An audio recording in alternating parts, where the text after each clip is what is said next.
आज हम बात करेंगे इलेक्ट्रिसिटी की, क्लास 10। चलिए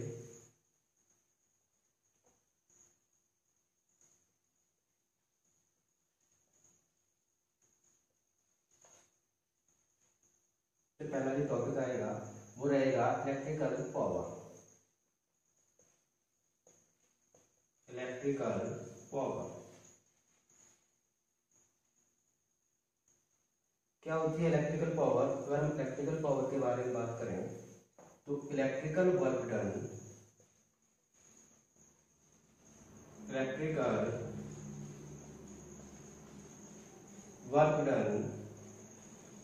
per unit time.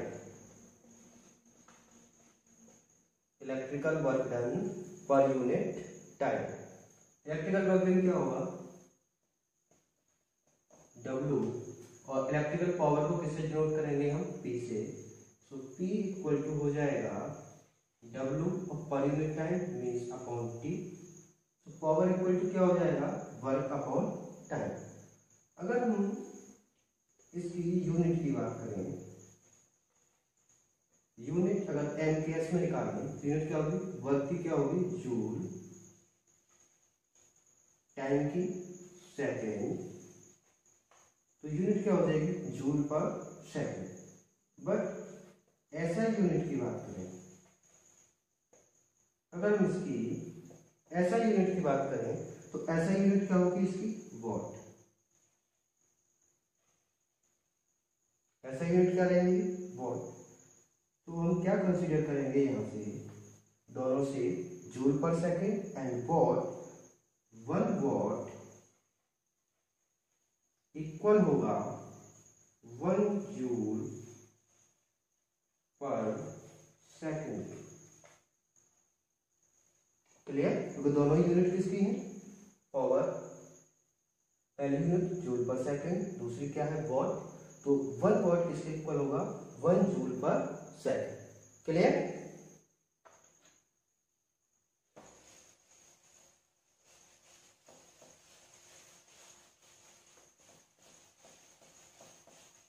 Formula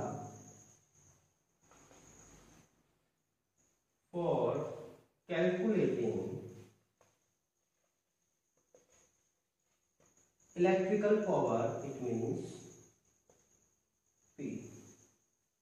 electrical power को कैलकुलेट करने के लिए हम फॉर्मूला क्या यूज करेंगे, कैसे डेराइव करेंगे? तो अभी हमने पढ़ा था पावर क्या था?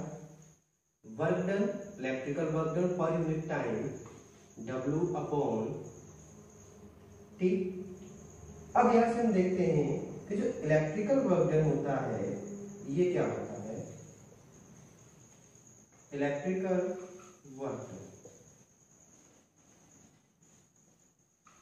डन। तो इसको कैसे देखते हैं?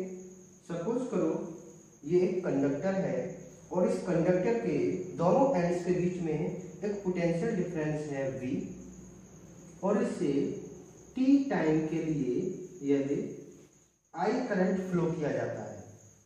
एक कंडक्टर है और कंडक्टर के एंड पर एक पोटेंशियल डिफरेंस लगा हुआ है V, और T टाइम के लिए I करंट फ्लो किया जाता है। जो वर्क डन होता है वो W, वो होता है V into I into T के इक्वल। क्लियर? अब हम देखते हैं पावर। सो पावर क्या होती है? Power equal to W upon T। यहां से W की वैल्यू को पुट करेंगे V into I into T upon T। T से T कट जाएगा, क्या बचेगा? P equal to V into I। That is the formula for calculating the electrical power. Clear? जब भी हम इलेक्ट्रिकल पावर को सॉल्व करेंगे तो फॉर्मूला क्या होगा? P equal to V into I। Clear? और देखते हैं इसमें थोड़ा सा कि P इक्वल टू क्या निकल के आया है? V into I। अब हमने क्या पढ़ा है? V equal to I into R, किससे? Ohm's law. तो V equal to I R इसमें पुट करेंगे, P इक्वल टू क्या आएगा, V की जगह I into R into I, तो ये हो जाएगा P equal to I square into R. Clear. और क्या कर सकते हैं, V equal to I into R में यदि हम वैल्यू किसकी निकाल लें, आई की, सो आई इक्वल टू क्या हो जाएगा, V अपॉन आर। अब इसको पुट करेंगे तो P equal to V into I, P equal to V into V upon R, that is V square upon R. तो फॉर्मूले क्या बने पावर के, P equal to V into I, second बना आई स्क्वायर इंटू आर, और बना V square upon are. ये सभी फॉर्मूले किसके हैं, पावर कैलकुलेटिंग के। जब भी हमें पावर कैलकुलेट करनी होगी तो इन्हीं तीन फॉर्मूलों में से कोई एक फॉर्मूले को हम यूज में लाएंगे। पावर रेटिंग,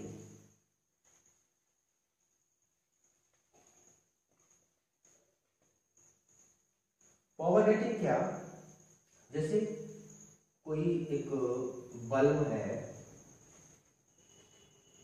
और इस बल्ब पर लिखा हुआ है 100 वॉट। क्लियर, क्या लिखा है 100 W, it means 100 what, it means इसकी पावर क्या है 100 वॉट। तो इस रेटिंग का क्या मतलब है, इसको जानेंगे। तो इसका मतलब क्या है कि जो भी इलेक्ट्रिकल एनर्जी है, जो भी कंज्यूम कर रहा है ये बल्ब, वो कितनी कंज्यूम कर रहा है, तो इसको हम ऐसे रीड करेंगे, जो एनर्जी है, एनर्जी कंज्यूम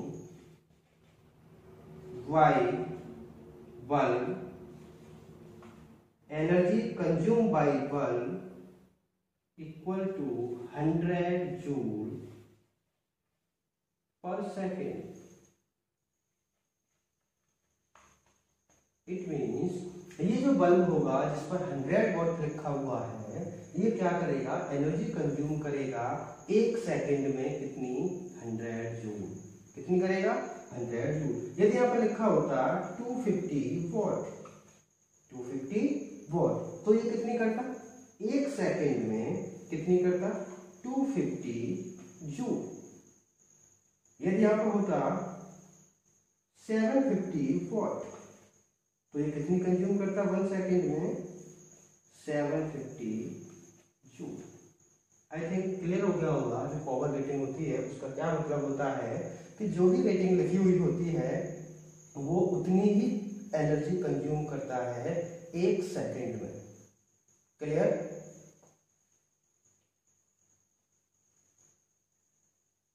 नेक्स्ट जो बात करेंगे हम इसमें, वो बात करेंगे formula calculating for electrical energy. जो भी इलेक्ट्रिकल एनर्जी है उसको कैलकुलेट करने के लिए जो फॉर्मूला यूज किया जाएगा वो फॉर्मूला क्या होगा, तो इसकी बात करेंगे हम। टॉपिक है फॉर्मूला फॉर कैलकुलेटिंग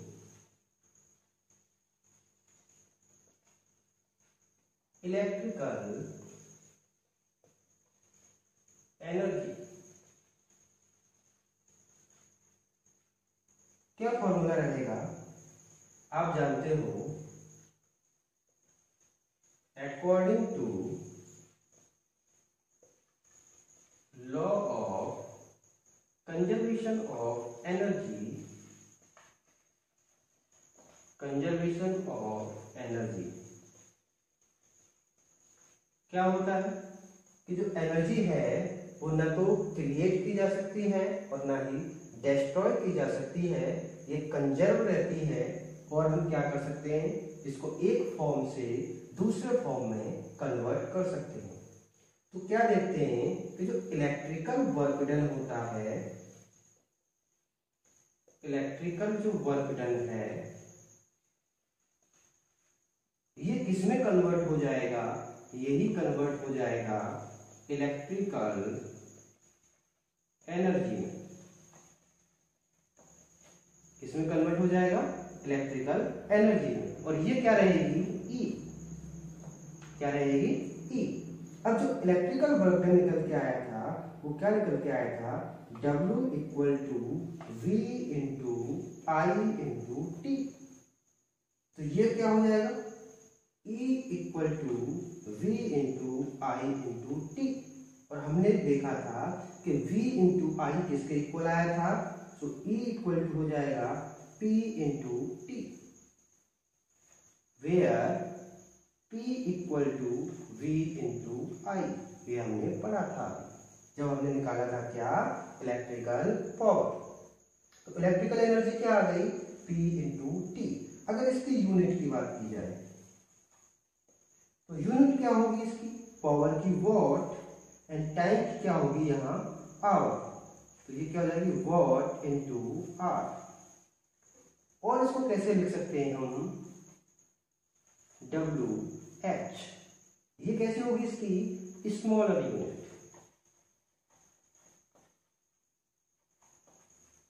कैसी होगी इसकी? Smaller unit.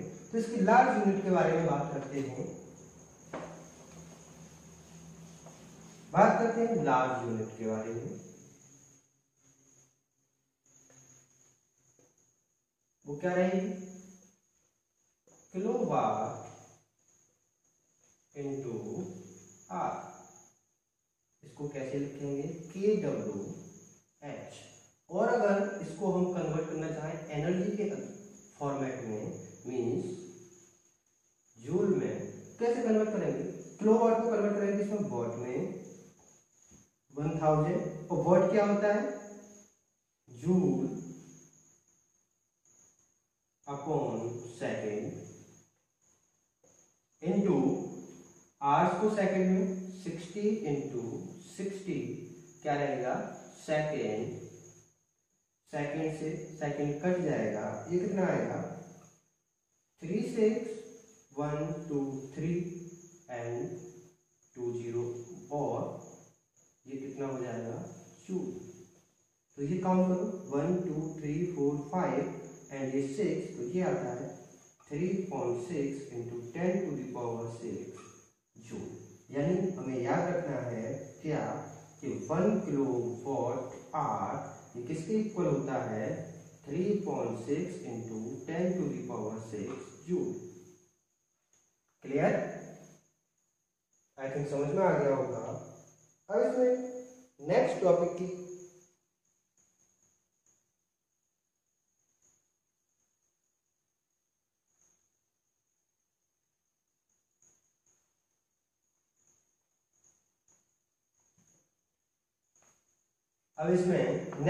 की बात करते हैं हम unit of electrical energy.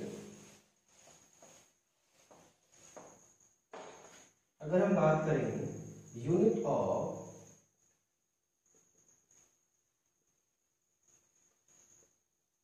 Electrical energy या हाउस की जो कॉस्ट आती है, तो आपको ध्यान रखना है क्या कि जो 1 किलो वॉट आर है, यदि 1 किलो वॉट आर आता है तो ये इक्वल होता है किसके? 1 यूनिट के। किसके इक्वल होता है? 1 यूनिट के। इट मीन्स अगर हम इलेक्ट्रिकल एनर्जी निकालते हैं और वो सपोज करो x kilowatt into hour आती है, इसका मतलब वो जो एनर्जी कंज्यूम करती है वो कितनी यूनिट कंज्यूम करेगी? x unit. अगर x की वैल्यू, जैसे सपोज करो E की वैल्यू ये 10 किलो वॉट आर यूज होती है इलेक्ट्रिकल एनर्जी, तो उस अप्लायंसेस के द्वारा जो यूनिट कंज्यूम होंगे वो कितने होंगे? 10 यूनिट। क्लियर? अब जैसे कॉस्ट निकालनी है तो कॉस्ट निकालने के लिए क्या करना पड़ेगा? सिंपल सा कि अगर मान लो 1 यूनिट की कॉस्ट 5 रुपीज है, तो ऐसे ही 10 यूनिट की क्या हो जाएगी? 5 इंटू 10 रुपीज। तो x यूनिट की क्या हो जाएगी 5 इंटू एक्स रुपीज। और अगर मैं बात करूं x यूनिट के लिए, और यूनिट किस में है किलोवाट इंटू आर में, तो कितना हो जाएगा, ये हो जाएगा x into kilowatt into hour. It means आपको ध्यान रखना है क्या कि जब भी आपको कॉस्ट निकालनी है कि ये अगर कोई अप्लायंसेज इतने यूनिट खर्च करता है और इस कॉस्ट से बताइए 1 महीने का या 10 दिन का जो भी टाइम ड्यूरेशन आपको दिया जाए उस ड्यूरेशन में कितनी कॉस्ट आएगी, तो आप क्या करेंगे, सबसे पहले उसमें आप यूनिट निकालेंगे। यूनिट निकालने के बाद जो कॉस्ट होगी उससे मल्टीप्लाई करेंगे और फिर उसमें मल्टीप्लाई करेंगे किससे, टाइम से, जितने टाइम का आपसे कॉस्ट पूछी जाए। Clear?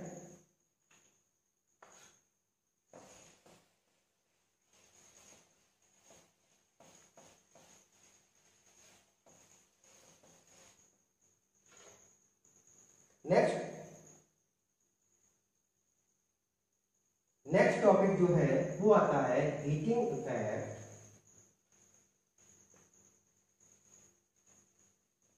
Heating effect of current. Heating effect of current, इसमें क्या होता है, जैसे मान लो ये कोई रेजिस्टेंस है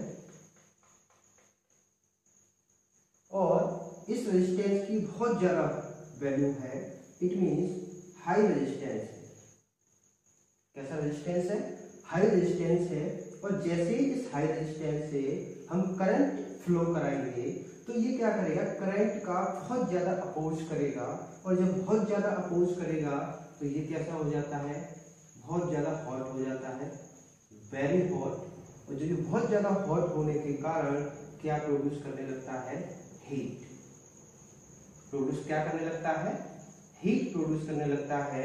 और इसी इफेक्ट को हम क्या बोलते हैं, heating effect of current. Clear? क्या कहलाता है ये, heating effect of current.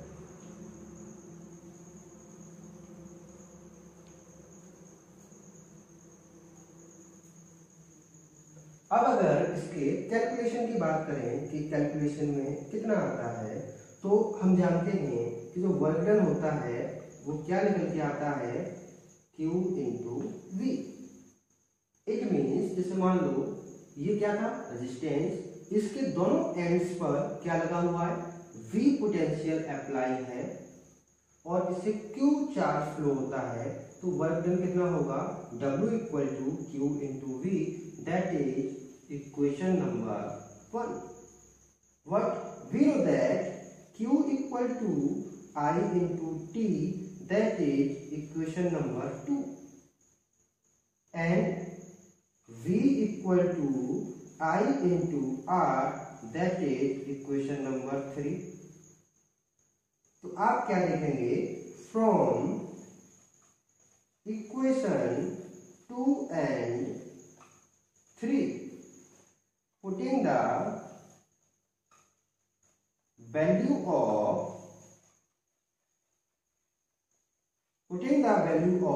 Q and V. So W equal to Q I into T into V, I into R. So we will get I square RT. New formula निकल के आएगा क्या, W equal to I square R T.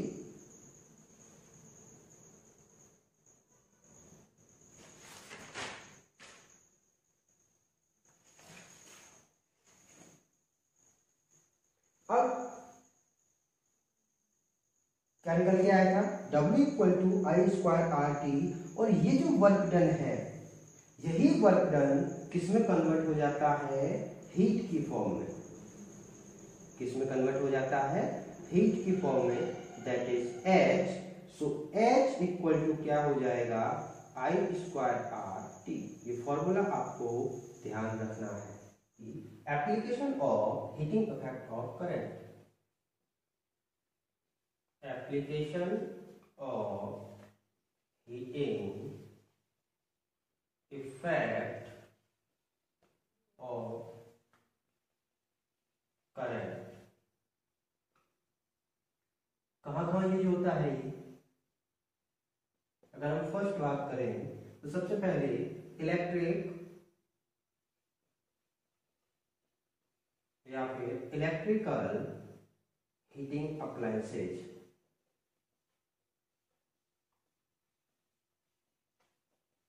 इसमें क्या क्या है? जैसे electrical iron,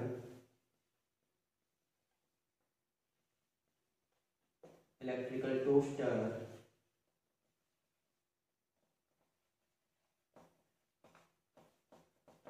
etcetera, electrical heater. अब अगर बात करें हीटर,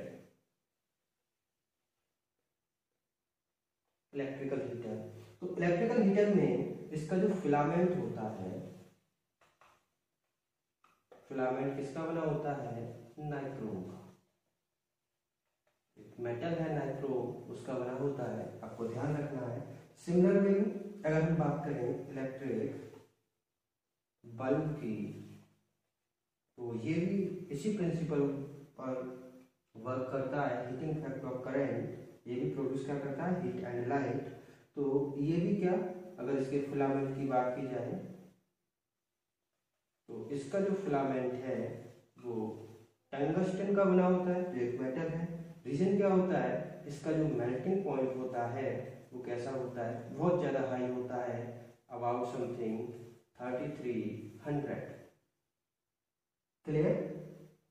नेक्स्ट इसमें इसको as a fuse, as a fuse use किया जाता है। किसमें? हाउस फिटिंग, जो लाइट की फिटिंग होती है घरों में, उसमें यूज किया जाता है इसको एज ए फ्यूज। या फिर other electrical appliances, other electrical appliances में इसको यूज किया जाता है टू प्रोटेक्ट देम। क्लियर? तो ये आपका फर्स्ट चैप्टर